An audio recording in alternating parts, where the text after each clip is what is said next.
दुनिया की सबसे ऊंची जो प्रतिमा है या मूर्ति है वो कहाँ पर है अभी फिलहाल में? मान रखेंगे गुजरात आप लोग। गुजरात। ठीक है, कितनी मीटर ऊंची है? 186 फीट। वन। सर एक नहीं सौ नहीं, बयासी 182। 182 मीटर मीटर है सर। 182। फीट क्या है बोल रहे हैं आप लोग सर? चलिए, तो आगे आते हैं। उत्तर प्रदेश सरकार ने कहां पर दुनिया का पहला एशियाई किंग वल्चर संरक्षण एवं प्रजनन केंद्र स्थापित करने की घोषणा की है? तो महाराजगंज जिले में है। याद रखिएगा, इस पे रिलेटेड प्रश्न मेंस में भी आ चुका है। ठीक है, मेंस में भी आ चुका है। अब इंपॉर्टेंट चीज है कि अयोध्या में अयोध्या धाम जंक्शन रेलवे स्टेशन का उद्घाटन किया गया था मोदी जी के द्वारा। अयोध्या में जो हवाई अड्डा बन रहा है उसका नाम मर्यादा पुरुषोत्तम के नाम पर रखा जाना था, फिर बाद में इसका नाम बदल कर रख दिया महर्षि वाल्मीकि अंतर्राष्ट्रीय हवाई अड्डा। ठीक है, तो महर्षि वाल्मीकि अंतर्राष्ट्रीय हवाई अड्डा कहाँ पर है? अयोध्या में है। ठीक, अयोध्या हवाई अड्डे का उद्घाटन कर दिया गया है। और साथ में ही अमृत भारत एक्सप्रेस, देश की पहली अमृत भारत ट्रेन का संचालन कहां से कहां के बीच किया गया? तो दरभंगा से लेके दिल्ली के बीच किया गया है। याद रखिएगा, दरभंगा से दिल्ली, लेकिन जो हरी झंडी दिखाई गई है वो अयोध्या से दिखाई गई है। तो स्टेटमेंट रिलेटेड प्रश्न यहां से आ सकता है कि हरी झंडी कहां से दिखाई गई? हरी झंडी अयोध्या से दिखाई गई है। और चली कहां से है अमृत भारत ट्रेन? वो चली है दरभंगा से लेके दिल्ली तक। दरभंगा से लेके दिल्ली तक चला है, ये इंपॉर्टेंट है। ठीक है, याद रखिएगा आप लोग। उसके बाद वाराणसी में एक चीज और नोट कर लीजिए, काशी तमिल संगम। मैंने बोला है पेज आप लोग छोड़ के रखिएगा। वाराणसी में काशी तमिल संगम भी आयोजित किया गया है। काशी तमिल संगम वाराणसी में आयोजित हुआ है। नाम से ही स्पष्ट है काशी तमिल संगम, तो बस काशी लगा देना है आंख बंद करके। ठीक है, आगे बढ़ते सर वो हैं। नाम वाला एक बार चेक कर लीजिएगा, 23 है या 18 है? किस चीज में? मतलब फैजाबाद से अयोध्या कब हुआ है? 21 है शायद अभी, उसको चलिए 18। कंफर्म करके बता दिया जाए। सर 18 दिख रहा है नेट पर। दोनों 18 ही है? ठीक है, फिर उसको हाँ देख लिया जाएगा, बता दिया जाएगा। चलिए, उसको ठीक कंफर्म है। करके अभी डाल देंगे हम क्लास को ओवर होने के बाद। चलिए, तो मार्च 2024 में किस कार्ड को सर्वाधिक मात्रा में जारी करने वाला उत्तर प्रदेश पहला राज्य बन गया? तो आयुष्मान कार्ड। आयुष्मान भारत जो कार्ड है, आयुष्मान हेल्थ कार्ड है। आयुष्मान भारत योजना की शुरुआत कब हुई थी? 2018 में। 2018 में।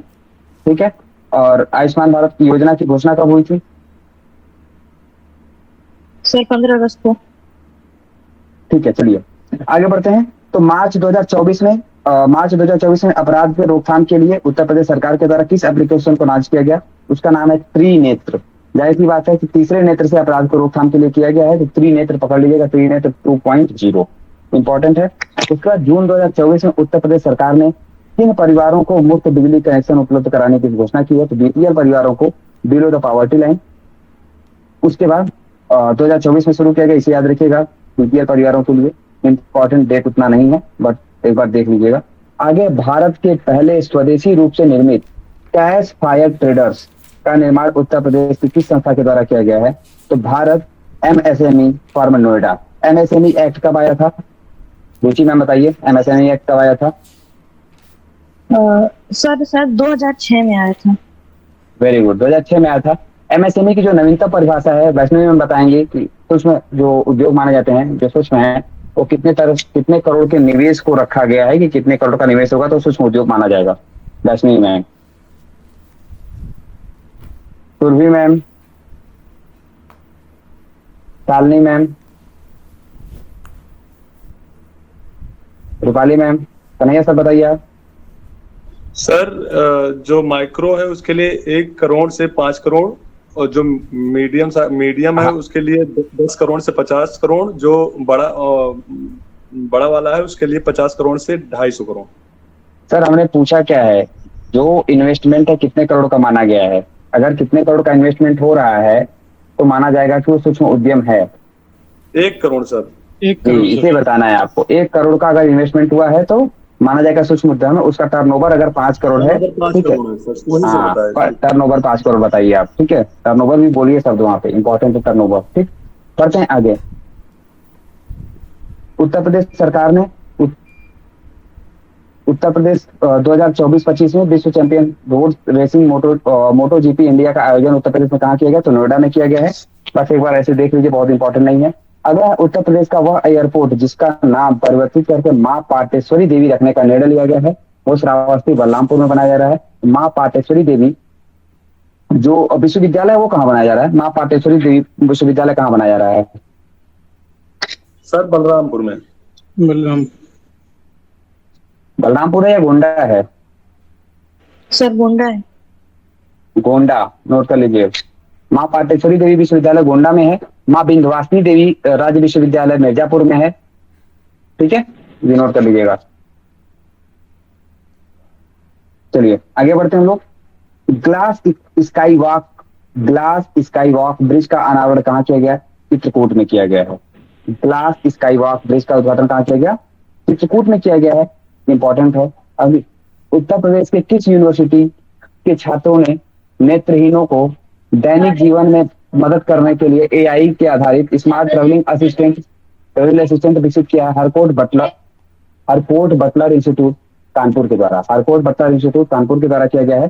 तो उत्तर प्रदेश की किस यूनिवर्सिटी के द्वारा किस यूनिवर्सिटी के छात्रों ने नेत्रहीनों को उनके दैनिक जीवन में मदद के लिए एआई आधारित स्मार्ट ट्रेवलिंग असिस्टेंट, तो एआई आधारित स्मार्ट ट्रेवलिंग असिस्टेंट का विकास किया है? Harcourt Buttler technical university Kanpur. नाम भी याद रखिएगा, हरकोट बटलर टेक्निकल यूनिवर्सिटी कहाँ पर है? कानपुर में। वैसे कानपुर में कोई महत्वपूर्ण संस्थान है जो बताइए आप लोग कौन सा है? दलहन, भारतीय दलहन अनुसंधान संस्थान है। ठीक है, वैसे भारतीय गन्ना अनुसंधान संस्थान कहाँ पर है? शुगर केन लखनऊ और हाँ, भारतीय जो वो चीनी संस्थान है, शुगर संस्थान कहाँ पर है? कानपुर है। कानपुर है सर। कानपुर। ठीक है, चलिए आगे बढ़ते हैं हम लोग। उत्तर प्रदेश के किस स्थान पर इंडो एशियन प्राइवेट लिमिटेड ने भारतीय सेना के लिए AK-203 असॉल्ट राइफल्स होती है? अमेठी में रूस के सहयोग से बन रही है AK-203 असॉल्ट राइफल, रूस से बन रही है। वैसे एक और राइफल आपको बताया गया था, जो पिछली कक्षा में बताया गया था, जो कौन सी राइफलें हैं अमेरिका से खरीदी जा रही हैं? हैंड कीजिए, आप लोग बताया जा चुका है। कन्हैया सर बताइए। सर अमेरिका से या रूस से? अमेरिका से खरीदा जा रहा है, अभी समझौता हुआ है, आप लोगों को बताया गया था करंट अफेयर्स में। चलिए आप लोग खोज के रखिएगा। आप लोग रिवीजन नहीं कर रहे हैं, ये आपकी गलती है। ये नया फैक्ट है, करंट अफेयर था, 2019 में खरीदा गया था, सब कुछ बताया गया था पहली बार, फिर अभी हाल में समझौता हुआ है, लेकिन आप लोगों से रिवीजन नहीं किया। चलिए आगे। AK-203 तो आ रहा है रूस से, AK-203 रूस से आ रहा है, लेकिन वो दूसरा है, उसे आप लोग खोज के कल बताइएगा। चलिए, उत्तर प्रदेश की सोनिया अग्रवाल ने 7 से 12 वर्ष के आयु की उम्र के बच्चों के लिए भारत का पहला वित्तीय साक्षरता उद्यमिता कार्यक्रम लॉन्च किया है। उसका नाम है little future founders. Kesari sir आपको बताना है क्या इसको? बताइए। रोहित सर आपने कुछ बताना है क्या? सर ये वाला सिग सा करके है, ये असॉल्ट राइफल यूएसए से सिग-सा बताया गया था। आप लोग रिवीजन नहीं किए हैं, या आएगा तो फिर वो सिग-सा तो 716 है। ठीक है, चलिए आगे बढ़ते हैं हम लोग। उत्तर प्रदेश में कहां पर पहली डिजिटल साइबर फोरेंसिक लैब स्थापित की जा रही है? तो देश की पहली digital cyber forensic lab Noida में स्थापित की जा रही है। वेरी वेरी वेरी इंपॉर्टेंट है। देश की पहली डिजिटल साइबर फोरेंसिक लैब कहां स्थापित की जा रही है? नोएडा में स्थापित की जा रही है। ठीक, उसके बाद उत्तर प्रदेश का वह शहर जहां पर देश का पहला बैटरी चालित टावर बैगन स्थापित किया गया है, बनाया गया है, वो है कानपुर में। देश का पहला बैटरी चालित टावर बैगन कहां बनाया गया है? कानपुर में बनाया गया है। फिर देश में क्या है? तो देश में एक पोर्टेबल हॉस्पिटल है जिसका परीक्षण भारतीय वायुसेना ने आगरा में किया था। देश में क्या है? देश में एक पोर्टेबल हॉस्पिटल है जिसका परीक्षण भारतीय वायुसेना ने आगरा में किया था। ठीक है, आगरा से ही महत्वपूर्ण कुछ चीजें होंगी, आगे हम लोग देखेंगे। चलिए मथुरा से रिलेटेड है कि मथुरा में पूर्णतः बालिकाओं को समर्पित पहला सैनिक स्कूल मथुरा में खोला गया है। ठीक है, आगरा के बगल में ही मथुरा, तो पूर्णतः बालिकाओं के लिए समर्पित भारत का पहला जो सैनिक स्कूल है वो खोला गया मथुरा में। ठीक है, इसे आप लोग नोट कर लीजिएगा, पूर्णतः बालिकाओं के लिए समर्पित भारत का पहला सैनिक स्कूल मथुरा में। आगे बढ़ते हैं। उत्तर प्रदेश के किस जिले में वेस्ट 2 वंडर पार्क बनाया गया है? प्रयागराज में। वेस्ट 2 वंडर पार्क कहाँ बनाया गया? प्रयागराज में बनाया गया है। उत्तर प्रदेश का वह जिला जहां कछुआ संरक्षण रिजर्व बनाया जाएगा, गोंडा में बनाया जाएगा। ठीक है, गोंडा में बनाया जाएगा। वैसे गोंडा में कोई पक्षी अभ्यारण्य है? कोई पक्षी अभ्यारण्य है, बताइए आप लोग। आदर्श सर। Very good. बस एक लोग, एक लोग हो गया पार्वती अर्गा, ठीक है। इसका नाम लिया जाए, नाम ले लेना, बीच में तुरंत बोल दे रहा हूँ, पहले ही सुनते रहिए आप लोग। पार्वती अर्गा है। और उत्तर प्रदेश का सबसे बड़ा जो पार्क है, अभ्यारण्य है, कौन सा है? उत्तर प्रदेश का सबसे बड़ा अभ्यारण्य कौन सा है?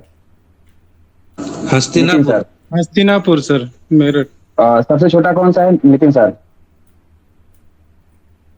चंदौली। सुरभि मैम बताइए सर। सबसे छोटा। कन्हैया सर आप मत बोलिए चंदौली। प्लीज। सुरभि मैम। क्या मैम? सुधा मैम। सर चंदौली में, सर चंदौली में नहीं नहीं, है। चंदौली पहला है, चंदौली पहला है। रुचि मैम बताइए, रुचि मैम। सर पटना विहार पक्षी अभ्यारण्य। सबसे छोटा? हाँ सर। हमने अभ्यारण्य बोला है, पक्षी नहीं बोला है। सर महावीर स्वामी। महावीर स्वामी है। देखिए चंदौली सबसे पहला है, हस्तिनापुर सबसे बड़ा है, और जो महावीर स्वामी है वो सबसे छोटा है। ठीक। और भारत का है तो साउथ बटन आइलैंड निकोबार में। अब उसके बाद उत्तर प्रदेश का पहला जो पक्षी अभ्यारण्य है वो कौन सा है? अभय सर बताएंगे। पक्षी अभ्यारण्य, उत्तर प्रदेश का पहला पक्षी अभ्यारण्य कौन सा है? सर वो नवाबगंज पक्षी अभ्यारण्य। कहाँ पर है नवाबगंज पक्षी अभ्यारण्य? उन्नाव में sir. Very good. Unnao. Uttar Pradesh का सबसे बड़ा जो पक्षी अभ्यारण्य है वो कौन सा है? अनामिका मैम बताएंगी। जिसका नाम ले कितना वही बोले पहले। Anamika ma'am, Ankita ma'am, Rishu ma'am बताइए आप। सर लाख बहुशई कन्नौज में। Lakh boss, very good. और सबसे छोटा पक्षी अभ्यारण्य कौन सा है? दुर्गेश सर। प्रीति मैम बताइए। प्रीति मैम सबसे छोटा पक्षी अभ्यारण्य कौन सा है? सबसे छोटा जो है रुचि मैम बताइए। सर वही पटना पक्षी विहार है। Very good, very good. तो अब देखिए, दुधवा है उत्तर प्रदेश का टाइगर रिजर्व, फिर अमनगढ़ हुआ, फिर पीलीगढ़ हुआ, फिर रानीपुर हुआ, रानीपुर, ठीक है। तो अगर आप लोग कोड के रूप में पढ़ना चाहिए तो कोड बना सकते हैं दुअपी चहम नलाब, जैसा कि हमने कोड बनाया था दुअपीरा, दुअपीरा, दुधवा हो जाएगा, अ से हो जाएगा अमनगढ़, पी से हो जाएगा पीलीभीत, और रा से हो जाएगा रानीपुर, ठीक है, जो चित्रकूट में है। ये हो जाएगा टाइगर रिजर्व के लिए, लाइन से बना हुआ है दुअपीरा। फिर है चहम, चहम, चंदौली उत्तर प्रदेश का पहला, हस्तिनापुर सबसे बड़ा, महावीर स्वामी सबसे छोटा, ठीक। फिर पक्षी अभ्यारण्य में आ जाइए तो नलाप है, नवाबगंज पहले नंबर पर है, लाख बहोसी सबसे बड़ा है, और पटना जो है सबसे छोटा है। अगर कोड लिखना चाहिए तो लिख सकते हैं दुअपीरा चहम नलाप, ठीक है। चलिए आगे बढ़ते हैं हम लोग। एक बार और रिपीट कर दीजिए। दुअपीरा, दू, फिर अमनगढ़ का अ, पीलीभीत का पी, रानीपुर का रा, दुअपीरा। चंदौली का च, हस्तिनापुर का ह, और महावीर का म, बन जाएगा चहम, चहम।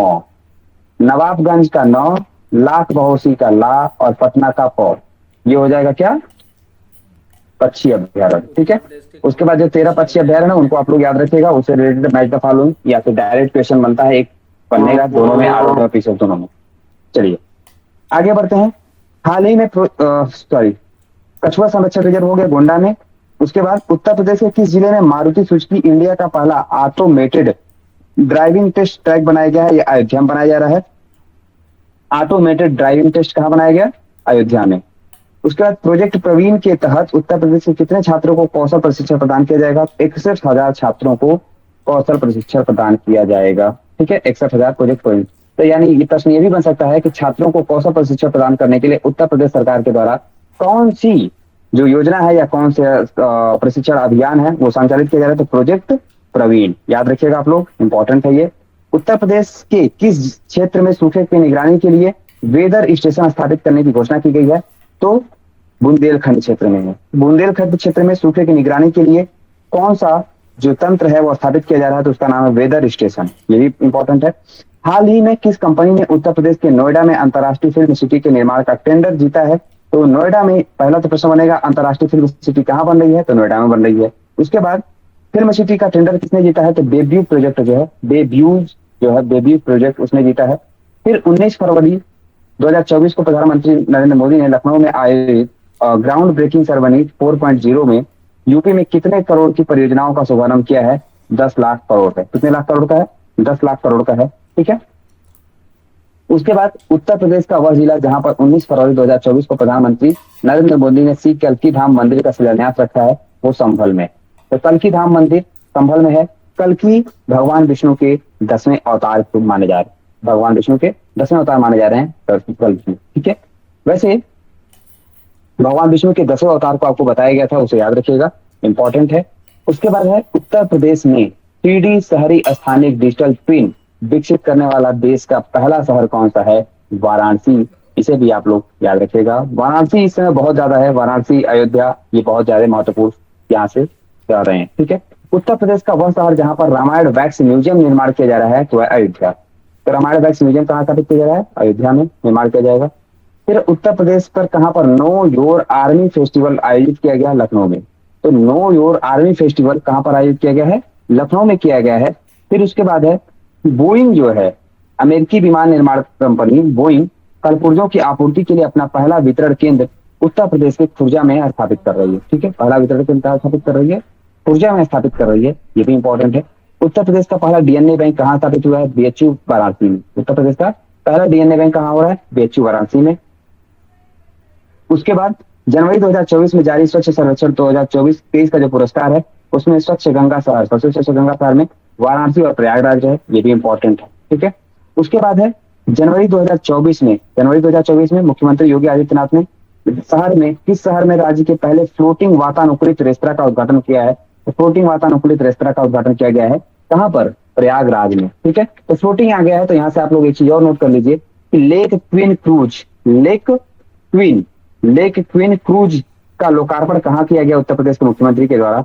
लेक क्वीन ये किया गया है गोरखपुर के रामगढ़ ताल में। ठीक है। गोरखपुर के रामगढ़ ताल में किया गया है लेक क्वीन क्रूज। ठीक। उसके बाद आगे बढ़ते हैं। Lake queen cruise Uttar Pradesh के गोरखपुर के रामगढ़ ताल में किया गया है। और आगे बढ़ते हैं। फिर उत्तर प्रदेश के किस धार्मिक स्थल पर बनने वाले हनुमानगढ़ी बेसन के लड्डू को जीआई टैग प्रदान किया गया है? अयोध्या धाम में स्थित हनुमानगढ़ी के बेसन के लड्डू को जीआई टैग प्रदान किया गया है। केंद्र सरकार द्वारा वित्त पोषित भारत का प्रथम गौ अभ्यारण्य कहां पर स्थापित किया जाएगा? तो मुजफ्फरनगर में है। ठीक है। तुगलकपुर गांव में, मुजफ्फरनगर के तुगलकपुर गांव में भारत का पहला गौ अभ्यारण्य स्थापित किया जाएगा। ये इंपॉर्टेंट है, याद रखिएगा। भारत का पहला जो केंद्र सरकार के द्वारा वित्त पोषित है गौ अभ्यारण्य का स्थापित हो रहा है मुजफ्फरनगर में हो रहा है। ठीक है। उत्तर प्रदेश सरकार ने जनवरी 2024 में 2 प्रतिष्ठित हस्तियों को उत्तर प्रदेश गौरव सम्मान से सम्मानित किया गया था। तो डॉक्टर रितु और नवीन को सम्मानित किया गया है किससे? उत्तर प्रदेश गौरव सम्मान से, जो 24 जनवरी को उत्तर प्रदेश दिवस मनाया जाता है। उत्तर प्रदेश दिवस मनाए जाने की घोषणा कब से की गई है? प्रीति मैम बताइए, उत्तर प्रदेश दिवस मनाए जाने की घोषणा कब से की गई है?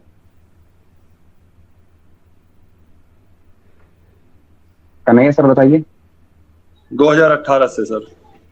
Very good. 2018 से मनाया जा रहा है। 24 जनवरी को मनाया जाता है उत्तर प्रदेश दिवस। ठीक है। 24 जनवरी 1950 को उत्तर प्रदेश जो है संयुक्त प्रांत से बन गया था उत्तर प्रदेश, यूनाइटेड प्रोविंस से बन गया था उत्तर प्रदेश। वैसे यूनाइटेड प्रोविंस कब बना था Uttar Pradesh? Aishwarya ma'am, united province कब बना था? Aman sir, Ankita ma'am, Awadhesh sir, Dhruv sir, Himanshu sir, Kanhaiya sir, आप बताइए। 1937 में सर। 1937 में। ठीक है। याद रखिएगा ये प्रश्न आया हुआ है। आगरा प्रांत, फिर संयुक्त प्रांत, फिर उत्तर प्रदेश, ये मैच द फॉलोइंग में आया हुआ प्रश्न, ये चारों जो बना हुआ है उसको नाम याद रखिएगा आप लोग। आगे बढ़ते हैं। राष्ट्रीय फैशन टेक्नोलॉजी उत्तर प्रदेश सरकार के द्वारा बजट 2024-25 में कहां पर राष्ट्रीय फैशन टेक्नोलॉजी संस्थान स्थापित करने की घोषणा की गई है? वो है वाराणसी। आप लोग देख रहे होंगे कि जितना पढ़ाया गया इसमें से वाराणसी को लगता 6 या 7 आ चुका है। तो वाराणसी वाला फैक्ट एक जगह पे आप लोग कृपया करके नोट कर लीजिएगा, इंपॉर्टेंट है बहुत ज्यादा। वाराणसी से रिलेटेड एक प्रश्न जरूर एग्जाम में देखने को मिल सकता है इस बार। उत्तर प्रदेश सरकार के द्वारा सर्वाधिक बजट का आवंटन किस क्षेत्र में किया गया है? तो शिक्षा के क्षेत्र में है। उसके बाद 5 फरवरी 2024 को उत्तर प्रदेश सरकार के द्वारा जो बजट प्रस्तुत किया गया उसका आकार कितना है? 7,36,438 करोड़ है। एग्जैक्ट जब हम लोग कल बजट पढ़ेंगे तो वहां पे इसको देखेंगे। और आगे बढ़ते हैं हम लोग। आगे कुछ नोट करिएगा। 42वां रामायण मेला जो आयोजित हुआ है वो अयोध्या धाम में हुआ है। 42वां रामायण मेला का आयोजन कहाँ किया गया है? अयोध्या धाम में किया गया है। ठीक है। उसके बाद उत्तर प्रदेश सरकार के द्वारा उत्तर प्रदेश अंतर्देशीय जल मार्ग प्राधिकरण विधेयक कब पारित किया गया? तो नवंबर 2023 में पारित किया गया है। और उत्तर प्रदेश में बताया गया इस अधिनियम के द्वारा, विधेयक के द्वारा, कि उत्तर प्रदेश में कुल 11 राष्ट्रीय राजमार्ग स्थित हैं, यानी जल मार्ग स्थित हैं। ठीक है। उसके बाद पहला दूर संचार उत्कृष्टता केंद्र, उत्तर प्रदेश का पहला दूर संचार उत्कृष्टता केंद्र जो है, जो देश का भी पहला माना जा रहा है, वो है सहारनपुर में। लिख लीजिए, देश का पहला दूर संचार उत्कृष्टता केंद्र कहाँ स्थापित किया गया है? वो है सहारनपुर में। ठीक है, सहारनपुर में है। उसके बाद जनजाति संग्रहालय कहाँ स्थापित हो रहा है? मिर्जापुर, सोनभद्र और महाराजगंज में। मिर्जापुर, सोनभद्र और महाराजगंज में प्रदेश के जो जनजाति संग्रहालय स्थापित किए जा रहे हैं, 3 स्थानों पर हो रहे हैं, मिर्जापुर, सोनभद्र और महाराजगंज। फिर है कौशाम्बी में भगवान बुद्ध की 51 फीट की जो प्रतिमा है वो स्थापित की गई है। और पशु चिकित्सा विज्ञान महाविद्यालय उत्तर प्रदेश के गोरखपुर में स्थापित किया जा रहा है। ठीक है, पशु चिकित्सा विज्ञान महाविद्यालय गोरखपुर में स्थापित किया जा रहा है। जबकि पंडित दीनदयाल उपाध्याय पशु चिकित्सा विज्ञान विश्वविद्यालय और गो अनुसंधान संस्थान है मथुरा में। ये इंपॉर्टेंट है, नोट कर लीजिएगा आप लोग। मथुरा में है पंडित दीनदयाल उपाध्याय पशु चिकित्सा विज्ञान विश्वविद्यालय एवं गो अनुसंधान संस्थान। ठीक है। उसके बाद हर बच्चे के लिए हर अधिकार अभियान की शुरुआत की गई थी 18 नवंबर को। हर बच्चे के लिए हर अधिकार अभियान की शुरुआत की गई थी 18 नवंबर को। ये डेट याद रखिएगा, क्योंकि 2018 या 19 के पेपर में 2012 में कोई अभियान शुरू हुआ था, उसका डेट पूछ के बैठा था एग्जैक्ट, तो डेट आप लोग इसको याद रखिएगा। प्रदेश का पहला सोलर एक्सप्रेसवे, प्रदेश का पहला सोलर एक्सप्रेसवे कहाँ पे बन रहा है? तो बुंदेलखंड एक्सप्रेसवे बन रहा है। अब बुंदेलखंड एक्सप्रेसवे कितने जिलों से गुजरता है? नितिन सर बताइए।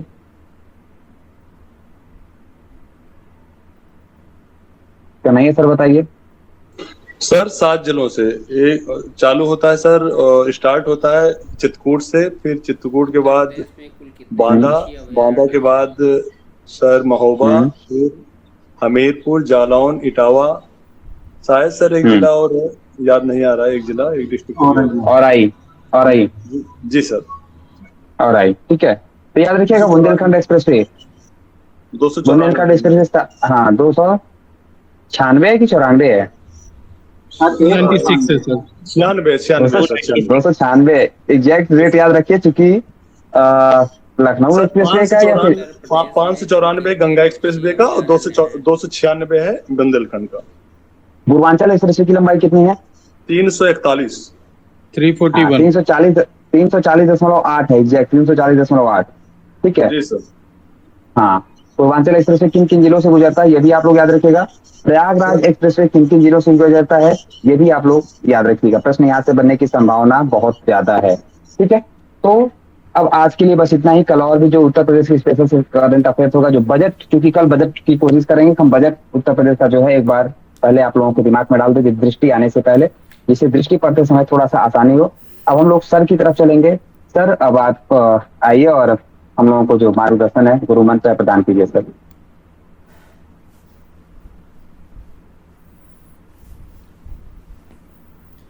आज 21 सितंबर है और 21 सितंबर को विश्व अल्जाइमर दिवस मनाया जाता है, और सितंबर को अल्जाइमर माह के रूप में भी मनाया जाता है। तो इसको ऐसे दिमाग में रख सकते हैं आप सब लोग कि ये किसका सितम, अल्जाइमर से न हारेंगे हम। किसका सितम माने 21 का सितम, सितम माने सितंबर है, और ऐसे भी सितंबर माह पूरा का पूरा जो है अल्जाइमर माह के रूप में मनाया जाता है। तो इसको आप इस प्रकार से 21 का सितम या किसका सितम, जो भी आपको दिमाग में रखना है, किसका सितम अल्जाइमर से ना हारेंगे हम। किसका माने 21 का। ठीक है, और अभी पक्षी अभयारण्य की बात हो रही थी, तो जब हम तैयारी कर रहे थे तो कुछ ऐसे कोड बनाए थे, जैसे चंद्रप्रभा पक्षी अभयारण्य है, तो किस जिले में है? चंदौली में है। चंदौली। चंदौली। चंदौली। जहाँ जहाँ चांदी होगी वहाँ चंद्र प्रभा होगी ही। चंद्र माने प्रभा माने क्या होता है, चमक होता है। इस प्रकार से इसको आप याद कर सकते हैं। नवाबगंज पक्षी अभयारण्य कहाँ है? उन्नाव में है। तो उन्नाव में है। उन्नाव, नवाब इधर भी है उधर भी उन्नाव है ना, नाव और नाव दोनों तरफ है, इसको ऐसे बैठा सकते हैं। फिर सबसे मज़ेदार है सांडी अभयारण्य, हरदोई में है। हरदोई। हर माने क्या होता है? शंकर, और शंकर के पास क्या रहते हैं? सांड रहते हैं, नंदी बैल। ठीक है, तो सांडी से हरदोई याद रहेंगे, हर हर शंकर सांडी शंकर, जैसे आपको बनाना हो बना लीजिए। फिर सूर सरोवर है आगरा में, तो जो इसको ऐसे याद रख सकते हैं दो तरह से। एक जो सूर होते हैं वह कभी भी आग से नहीं डरते हैं, या जो सूर होते हैं वह आग को सरोवर में डुबो देते हैं। ठीक है, या जो सूर होते हैं हमेशा आगे रहते हैं। इसको किसी भी तरह से आप याद कर सकते हो। ठीक है, सूर सरोवर सबसे अच्छा यही कि सरोवर को आग में डुबो दो। जी सर। ठीक है, नई सरोवर में आग को डुबो दो। और आगरा में क्या है? केंद्रीय हिंदी से संबंधित कौन सा संस्थान कोई बता सकता है? केंद्रीय हिंदी संस्थान। हाँ, केंद्रीय हिंदी संस्थान भी आगरा में है। ठीक है, और सूरदास क्या हैं? हिंदी के बहुत प्रसिद्ध कवि हैं। तो ऐसे भी जब सूर पक्षी बनकर के उड़ते हैं तो वहाँ पर भी हिंदी की बात करते हैं। तो ऐसे सूर सरोवर को ऐसे भी बैठा सकते हो। फिर उसके बाद दूसरे कवि हैं संत कबीर नगर, यहाँ पर कौन सा पक्षी अभयारण्य है? बखीरा। बखीरा है, बखीरा। तो कबीरदास सीधी सीधी बातें कहते थे, जो कहा करते थे ना कि क्या बोलते थे कि कबीरा खड़ा बाजार में सबकी मांगे खैर, ना काहू से दोस्ती ना काहू से बैर। तो इसको आप ऐसे कर सकते हो कि कबीर से कोई बखेरा खड़ा नहीं करता है। बखेरा माने क्या होता है? झगड़ा होता है। तो बखीरा और कबीरा आप ऐसे याद कर सकते हो। उसके बाद फिर दूसरा है समान पक्षी अभयारण्य, ये हमारे फिलासफी के कारण दिमाग में बैठा था। मैनपुरी, मैन और मैन के बीच में कोई असमानता नहीं होनी चाहिए, बल्कि जो लोकतंत्र का समानता का सिद्धांत समान। अगर आप मैन हो तो मैन में क्या होनी चाहिए? समानता होनी चाहिए। तो समान माने क्या होता है? इक्वल। ठीक है, तो जो समान अभयारण्य है यह मैनपुरी में है। तो मैनपुरी अर्थात आदमी की जो पुरी है, जहाँ आदमी लोग रहते हैं, वहाँ पर क्या होनी चाहिए? समानता होनी चाहिए।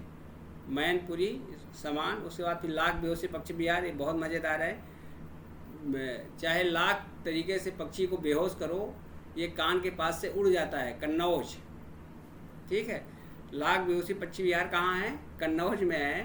तो पक्षी को चाहे लाख तरीके से बेहोश करो, वो कान के पास फुर्र से उड़ जाएगा। या हम लाख तरह से आपको समझाने की कोशिश कर रहे हैं, लेकिन आप क्या करते हो? उसको कान से उड़ा देते हो और उसके बाद फिर लगता है कि बेहोश पड़े हुए हो। जैसे भी आपको जिस रूप में याद रखना है याद कर सकते हो। फिर विजय सागर है, विजय सागर अभयारण्य बुलंदशहर में है। तो जो विजयी जिनके हौसले बुलंद होते हैं वह क्या करते हैं? विजय प्राप्त करते हैं या विजय के सागर में डुबकी लगाते हैं। फिर पार्वती अभयारण्य है, पक्षी अभयारण्य है। तो पार्वती क्या है? गार्ड हैं। इसको गोंडा जिले से याद कर सकते हो, गोंड या गार्ड कर सकते हो। ठीक है, तो इस तरह से जो अभयारण्य की सूची है इसको इस तरह से मैंने आप सबके समक्ष प्रस्तुत करने की कोशिश की है।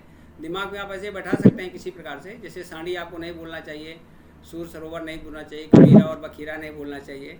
और फिर पटना है या एट कहाँ है? एटा ज़िले में है। ठीक है, तो इस प्रकार से इसको आप मतलब ये सबसे छोटा है और 8 की संख्या भी बहुत छोटी होती है। और 8 की संख्या जो बनती है तो ऐसे लगता है 2 जीरो ने अपने आप को पटा लिया है। 8 को आप बनाएंगे उल्टा तो एक ऊपर जीरो रहता है, दूसरा जीरो रहता है। या इस प्रकार से इसको आप ऐसे दिमाग में बैठा सकते हो कि 2 पक्षी पट गए हैं। 8 ऊपर एक पक्षी बैठा है, 8 में दूसरा नीचे बैठा है, ऐसे संख्या करके दिमाग में बैठा सकते हो। और अभी आप वनों की बात कर रहे थे, तो वन में जो परसेंटेज है, सोनभद्र, चंदौली और फिर क्या है? पीलीभीत है।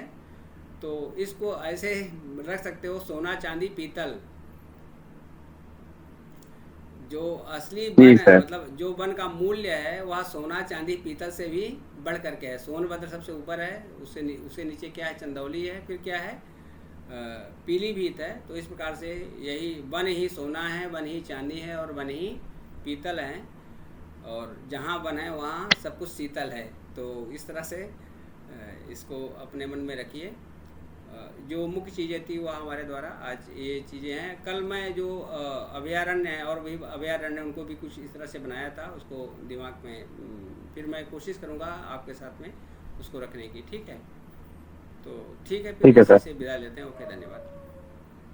ओके, सभी लोगों को शुभ रात्रि। कल मिलेंगे फिर से नए करंट अफेयर्स के साथ। बजट इंपॉर्टेंट रहेगा आप लोगों के लिए। तब तक के लिए थैंक यू, धन्यवाद। और कल मैं इसको क्रम से पूछूंगा भी, अभयारण्य जो भी मैंने आज रटाया है, इसे पता चलेगा कि जी हमारे सर। रटाने की जो शैली है वो आप सबको समझ में आ रही है कि आप सबसे छोटे अभयारण्य पटना की तरह बस दिमाग को पाट लिए हैं और कुछ जा नहीं रहा है। ठीक है, ठीक है सर, सर पूछिए, सही रहेगा सर। पटना नहीं चाहिए, नहीं जैसे 8 में पिटाई होती तो वैसे आप सबकी भी पिटाई और पटाई दोनों होगी। ठीक, ओके, नमस्कार। ठीक सर, प्रणाम सर, नमस्ते। शुभ रात्रि सभी लोगों को। Thank you sir. धन्यवाद सर। प्रणाम सर।